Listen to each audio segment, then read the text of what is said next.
Bismillahirrahmanirrahim. Assalamualaikum warahmatullahi wabarakatuh.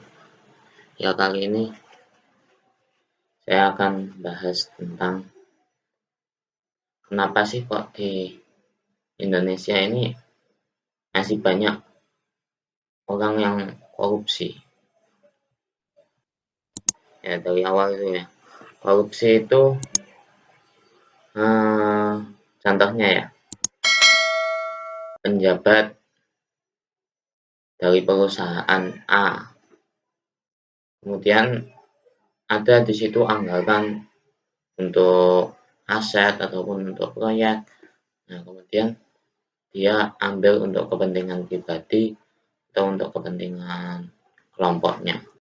Jadi korupsi ini termasuk tindakan yang negatif karena dia merugikan banyak.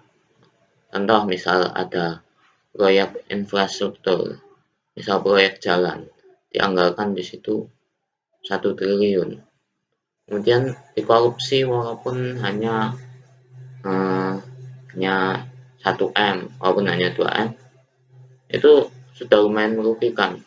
Misalkan yang awalnya jalannya bisa jadi bagus, jadi jelek, yang awalnya uangnya itu sebenarnya buat bayar tenaga kerjanya, jadi nggak jadi dia ambil, jadi tenaga kerjanya kurang. Terkadang ada juga korupsi-korupsi yang nggak kelihatan, yang secara kasat mata itu tidak terlihat merugikan. Contohnya kayak tadi, misal proyek besar gitu, dia ambil hanya 0, sekian persennya, ya kemudian kurang ketahuan. Nah, itu sangat banyak. Mungkin kalau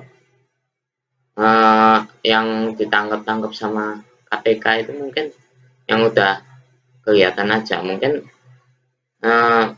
secara tidak langsung mungkin sangat banyak dari proyek-proyek yang kayak gitu. Langsung aja masuk ke judulnya. Jadi kenapa kok orang mau korupsi? Yang pertama pasti ada motivasi. Motivasi yang pertama untuk kebutuhan. Misalkan keluarganya dia lagi ada yang sakit atau sebagainya, kemudian dia butuh, tapi dia bingung untuk ngambil dari mana. Nah, akhirnya melakukan hal-hal yang tidak dibolehkan itu. Ada juga sebab kedua, adanya kesempatan.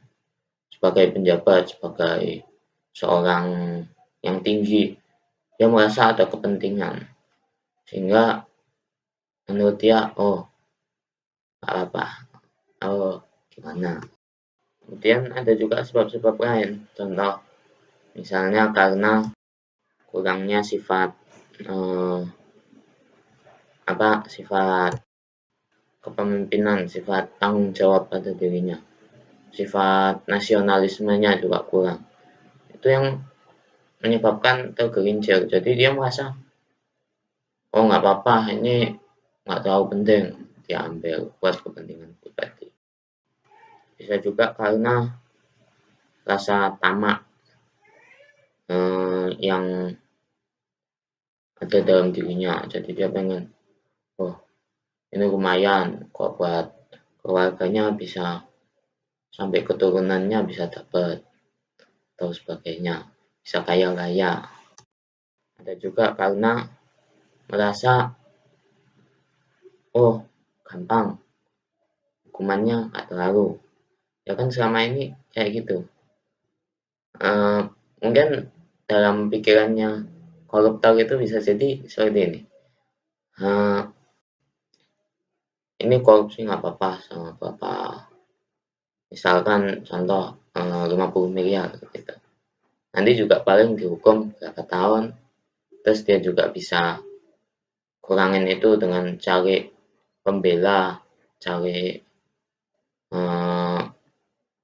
beberapa pembela buat nanti di sidangnya supaya hukumannya bisa turun. Nanti mereka bebas, dan udah hidup kaya raya gitu. Mungkin mereka juga termotivasi dengan itu. Dan kemudian gimana biar nggak pada korupsi?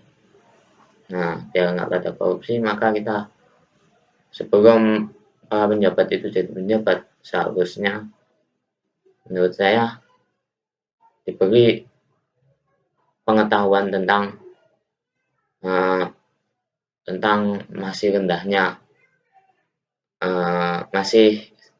masih banyaknya kemiskinan di negara kita, masih kurangnya orang-orang yang jujur di negara kita.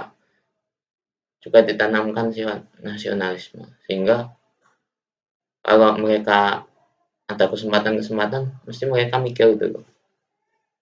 Oh, nanti makin banyak orang yang miskin. Nanti proyek ini, proyek itu nggak selesai. Nanti negara rugi. Nanti apa macam-macam. Ya, itu yang paling penting. Nah, mungkin itu aja dari saya. Assalamualaikum warahmatullahi wabarakatuh. Mohon maaf kalau ada kesalahan. Bisa di komen di kolom komentar.